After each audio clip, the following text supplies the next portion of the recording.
Mau menyaksikan kajian Buya Yahya tanpa biaya internet? Segera pasang parabola Al-Bahjah TV di rumah Anda. Bebas biaya bulanan dan tanpa koneksi internet.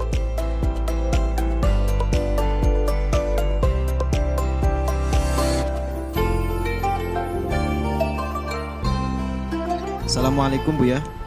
Waalaikumsalam warahmatullahi wabarakatuh. Saya hamba Allah dari Tangerang ingin bertanya Buya. Ada seorang wali yang bermimpi ketemu Allah Buya. Bahkan sampai 40 kali mimpi seperti itu.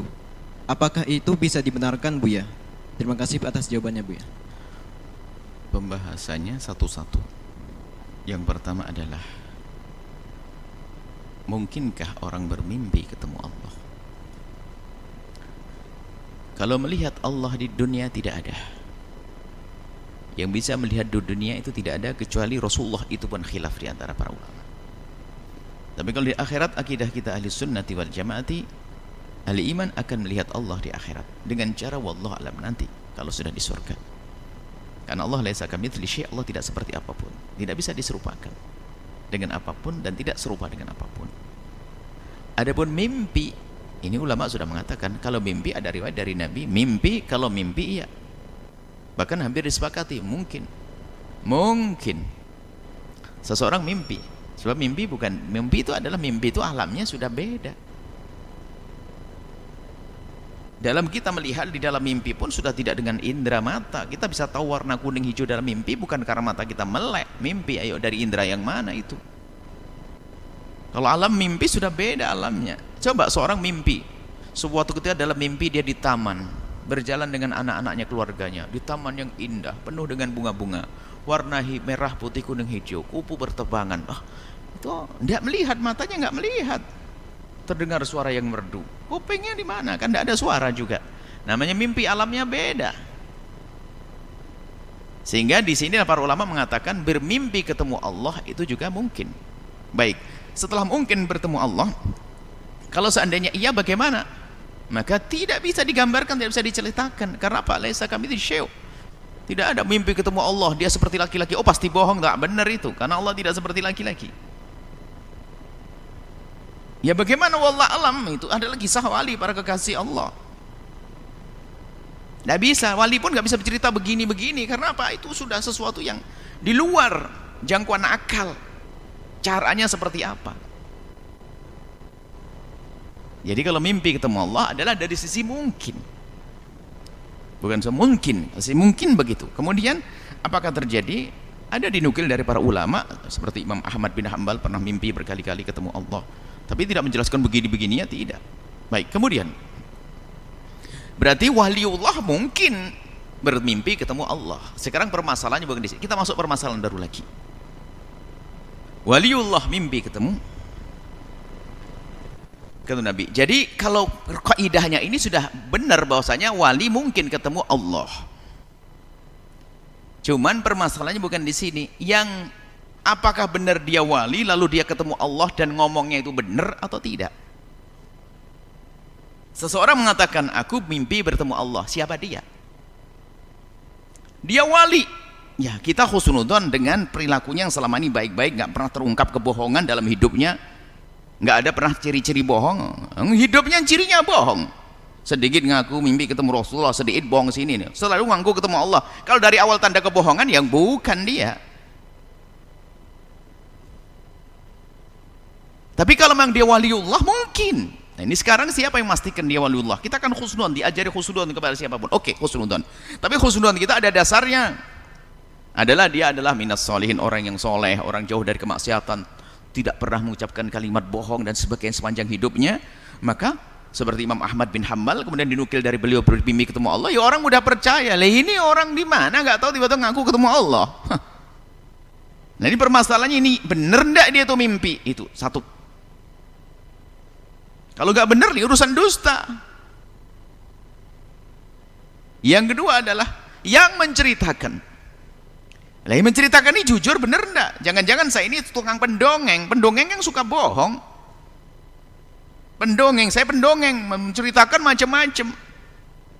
Sehingga menisbatkan dengan wali-wali hal yang macam-macam. Wah, kiai sana pernah bertemu Rasulullah berapa kali, ini. Padahal saya bohong, saya itu hanya pengen meramaikan majelis saja dengan kisah-kisah waliullah. Akhirnya kita berdusta atas nama Allah dan atas nama wali. Bisa lah ini. Siapa? Lah kalau saya jujur mendengar berita dari orang tersebut atau membaca ceritanya lain cerita. Tapi kalau saya berbohong lah ini, yang menceritakan ini siapa? Kan banyak dikisahkan matbu itu rusak karena atba kan banyak. Seorang alim, soleh, fadil itu biasa, dia tidak pernah cerita macam-macam. Cuman giliran ketemu murid kadang cerita aneh-aneh, sehingga banyak cerita bohong dinisbatkan hanya untuk mengangkat, padahal gurunya sudah terangkat, cuman dia menambah-nambahkan supaya dia ke bawah-bawah. Sehingga kadang, waduh saya dikasyaf, saya dilihat oleh guru saya dalam mimpinya dan katanya saya duduk dengan Rasulullah. Lah ini sudah mulai ngelantur ya. Ini banyak atba, pengikut itu adalah berdusta untuk kepentingan dirinya sendiri. Ya ini kacau. Ketemu wali yang tidak dusta, tapi kadang kita ini berdusta menceritakan wali nggak semestinya mungkin. Jadi masalah mungkin iya, akan tapi pertama yang ngaku tadi betul enggak dia di saat bercerita mimpi ketemu Allah. Kemudian yang menceritakan. Jadi masih kemungkinan bohong nih banyak sekali. Makanya ini adalah ilmu sir, kalaupun benar nggak mudah kita ceritakan kepada siapapun.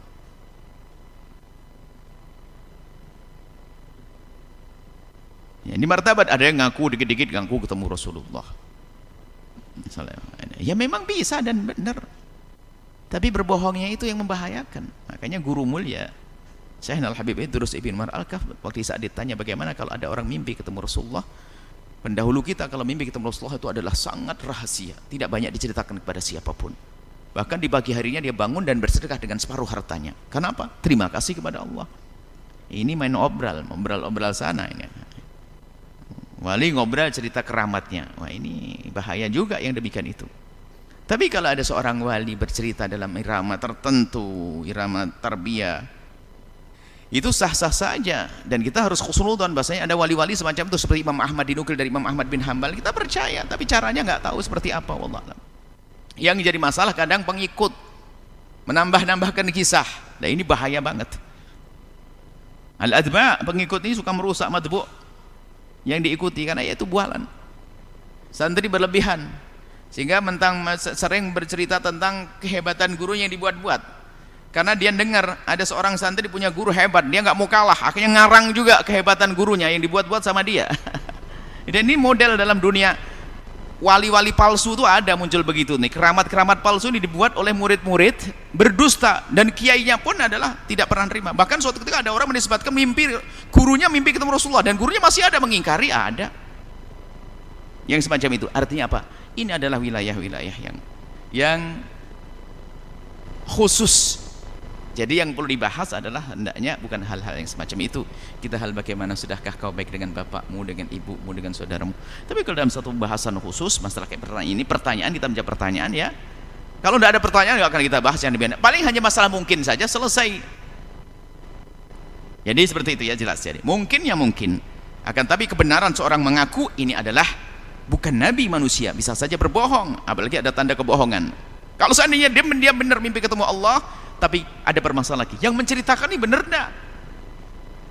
Bertemu sekali ngomong 10 kali kan jadi bohong juga kan? Kan permasalahannya bohong.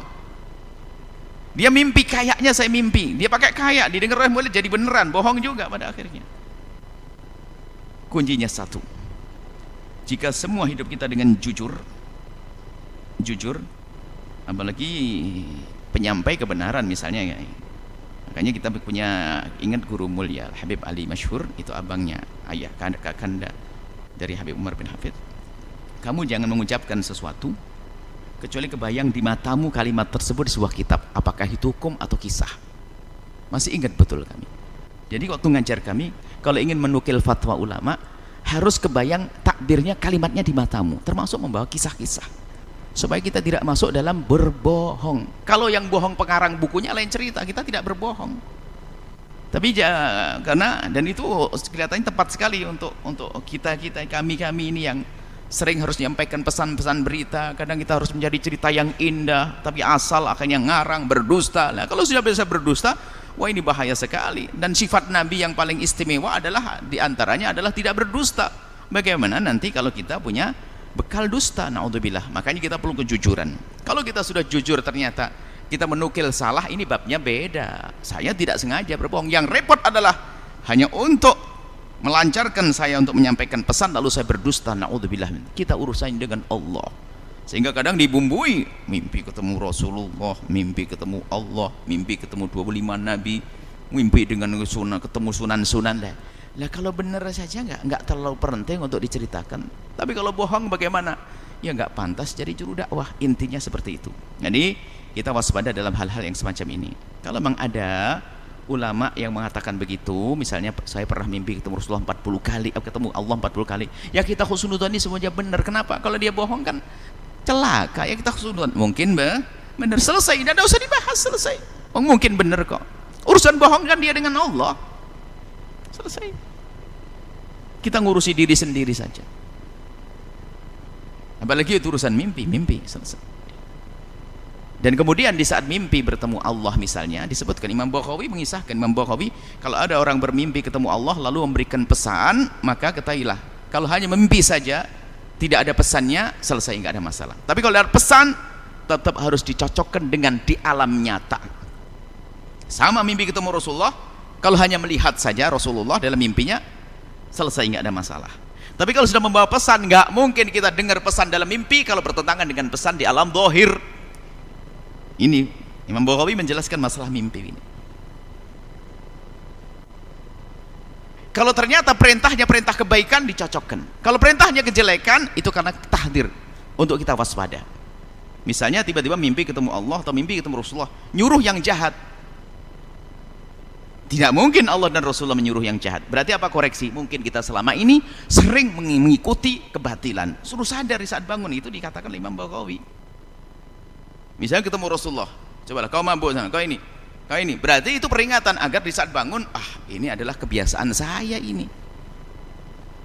Nabi memerintahkan menguji sesuai kepada saya, tapi yang dipakai adalah di ilmu zahirnya, di alam nyatanya, seperti itu. Dan sudahlah, kalau urusan para kekasih Allah wali itu adalah, biarkan itu adalah dalam lingkup khusus supaya tidak jadi bahan perdebatan. Yang jelas mungkin akan, tapi satu, jangan berbohong siapapun dari kita. Selesai, aman. Wallahu a'lam bishawab.